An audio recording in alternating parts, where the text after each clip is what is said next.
नमस्कार मित्रों, सत्य की विजय में आपका स्वागत है। मैं हूं विजय त्रिवेदी। ऑपरेशन सिंदूर और पहलगाम की घटना को लेकर लोकसभा में 16 घंटे की बहस पूरी हो गई रात को।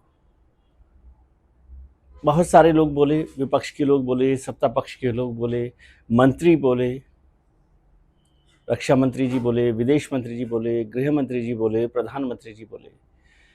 विपक्ष की तरफ से विपक्ष के नेता बोले, राहुल गांधी जी, प्रियंका गांधी बोली, अखिलेश यादव बोले, ओवैसी जी बोले और तमाम तरीके के नेता बोले और एक लंबी बहस हुई, गहरी बहस हुई, मोटे तौर पर बिना कोई बड़े हंगामे के, शोरगुल के। कोई नारेबाजी नहीं हुई, कोई हंगामा नहीं हुआ। सब लोगों को अपनी अपनी बात कहने का मौका मिला। लेकिन सवाल यह है कि क्या इस पूरी बहस से, 16 घंटे की बहस से, उन सारे सवालों का जवाब मिल गया जो विपक्ष चाहता था? क्या वो सारी बातें जो सरकार चाहती थी देश को बताना और संतुष्ट करना विपक्ष को, क्या वो काम हो गया? क्या विपक्ष संतुष्ट हो गया है प्रधानमंत्री, गृह मंत्री, विदेश मंत्री, रक्षा मंत्री के जवाबों से? पूरी बहस में ऐसा लग रहा था कि इतनी जलेबी बनी है कि समझ ही नहीं आया कि बहस का नतीजा क्या निकला है।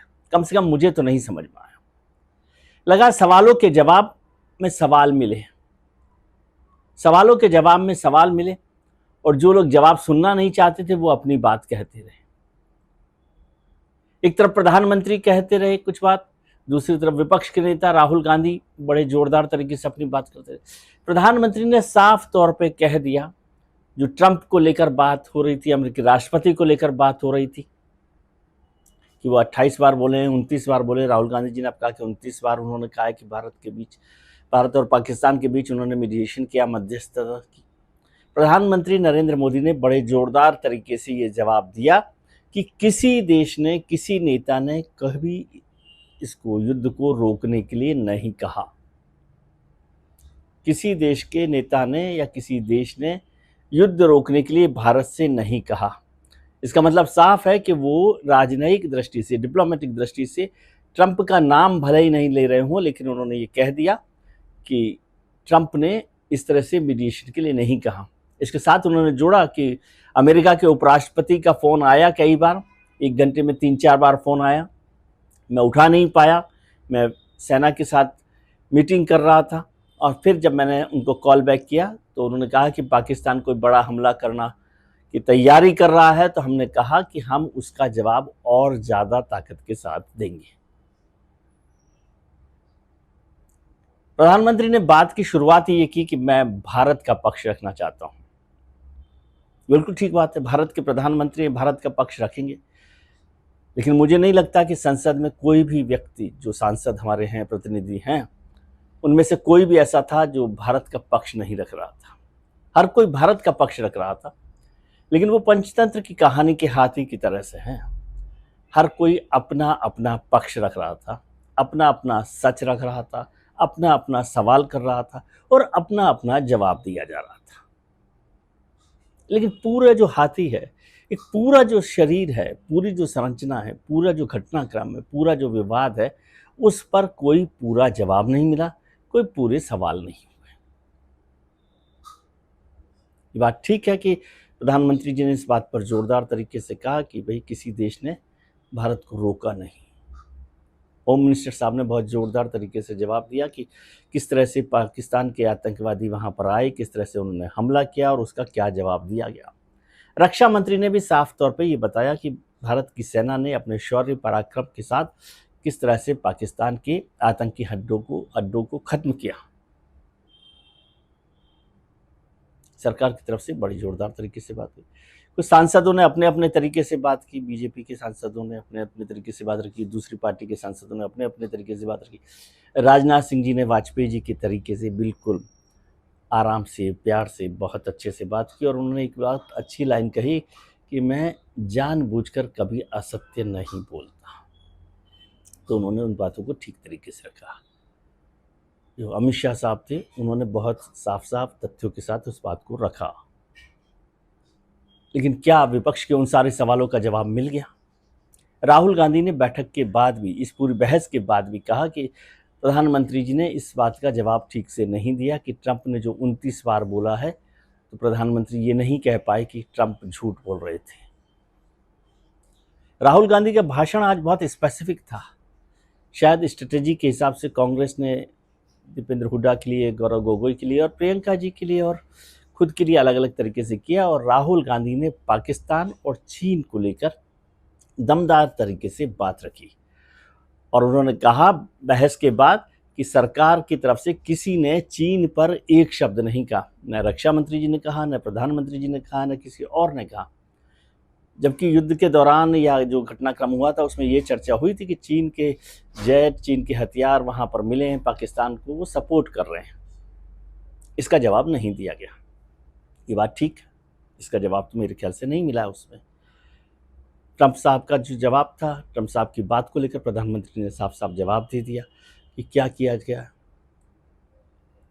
प्रियंका गांधी ने बहुत अच्छे से बातों को रखा। पहली बार वो इतने विस्तार से बोल रही थी और उन्होंने इमोशनल भाषण भी दिया और जवाब दिया भारतीय जनता पार्टी का कि आप भूतकाल में जीना चाहते हैं, हर बात पे मेरे परिवार को काट लेते लेकिन नाम लेते हैं, लेकिन मैं वर्तमान में जीना चाहती हूँ, वर्तमान के सवाल करना चाहती हूँ। बहुत सारे सवाल उन्होंने किए, बहुत अच्छे से बात को रखा, बहुत तरीके से बात को रखा, इमोशनल तरीके से भी बात रखा और कहा कि मैं वर्तमान में जीना चाहती हूँ। लेकिन यदि पूरी बहस को देखा जाए 16 घंटे की, तो केवल वही रटी रटाई बातें, फिर वही नेहरू, फिर वही इंदिरा गांधी, फिर वही कांग्रेस सरकारों का रोना, फिर कांग्रेस सरकार ने क्या गलती की, शिमला समझौते में क्या गलती की, 93,000 पीओके का क्या हुआ, 1962 में क्या हुआ, नदी का समझौता, क्या हम उससे आगे नहीं बढ़ सकते? वो सब सच है, उसमें कोई झूठ है नहीं है, लेकिन आज का जवाब आज को देना होगा। 11 साल से जब आप सरकार चला रहे हैं तो आपको जवाब देना चाहिए।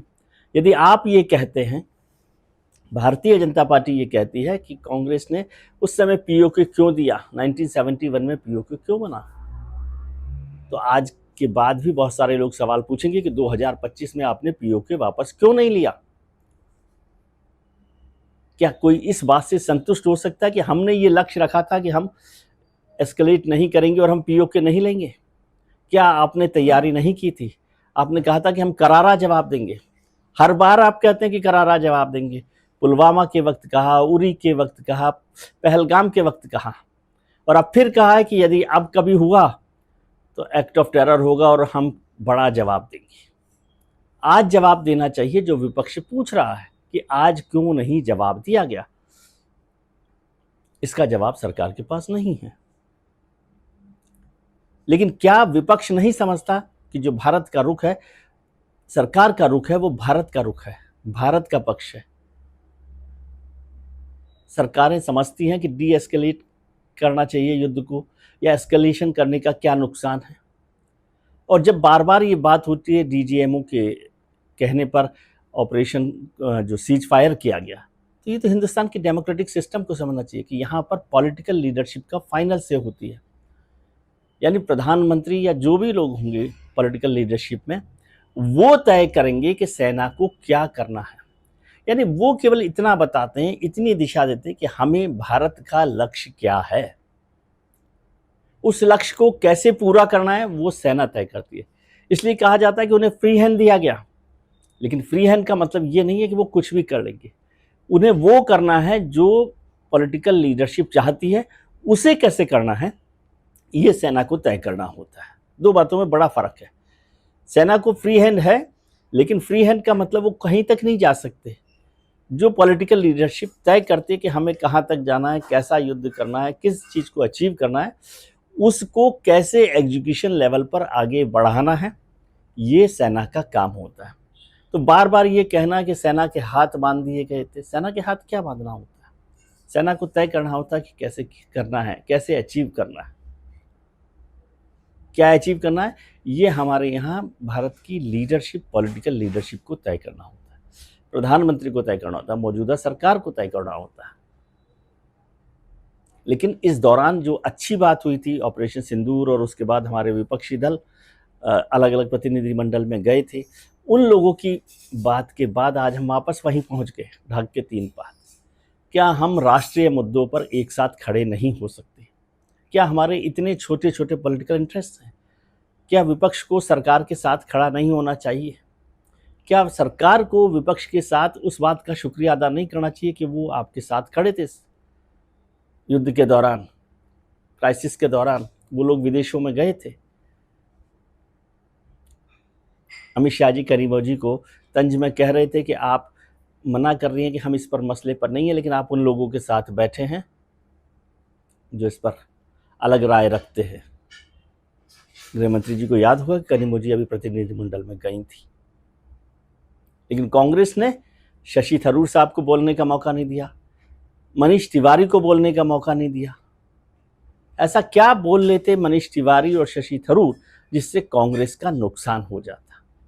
कांग्रेस का नुकसान करने के लिए तो चिदम्बरम साहब काफ़ी हैं, जिन्होंने कहा कि ये कौन तय करेगा कि पाकिस्तान से आए थे कि नहीं आए थे आतंकवादी। कोई सबूत नहीं है कि पाकिस्तान से आतंकवादी आए। ये वैसा का वैसा ही मसला है जब पहले कहा गया था सर्जिकल स्ट्राइक के वक्त कि कोई सबूत हमारे पास नहीं है। क्या कांग्रेस के कुछ नेता गंभीर तरीके से इन बातों को नहीं रख सकते? लेकिन एक नेता की बात को कांग्रेस की बात कह देना या कांग्रेस पर लाद देना भी ठीक नहीं है। फिर तो उन भारतीय जनता पार्टी के नेता और मंत्रियों को भी याद कीजिए जो कर्नल सोफिया पर कमेंट कर रहे थे, जो पहलगाम में जो लोग मारे गए थे और उनके जो परिवार थे, उनकी जो पत्नियां थी, उनके लिए कह रहे थे कि उनमें वीरांगनाओं का भाव नहीं था। तो क्या ये भारतीय जनता पार्टी का स्टैंड है?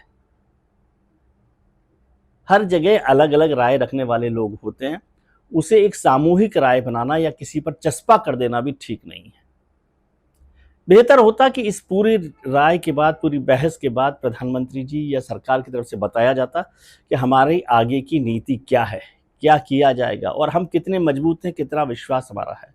और कांग्रेस और विपक्ष फिर से बताता कि कभी भी कोई बात होगी तो हम आपके साथ खड़े हैं।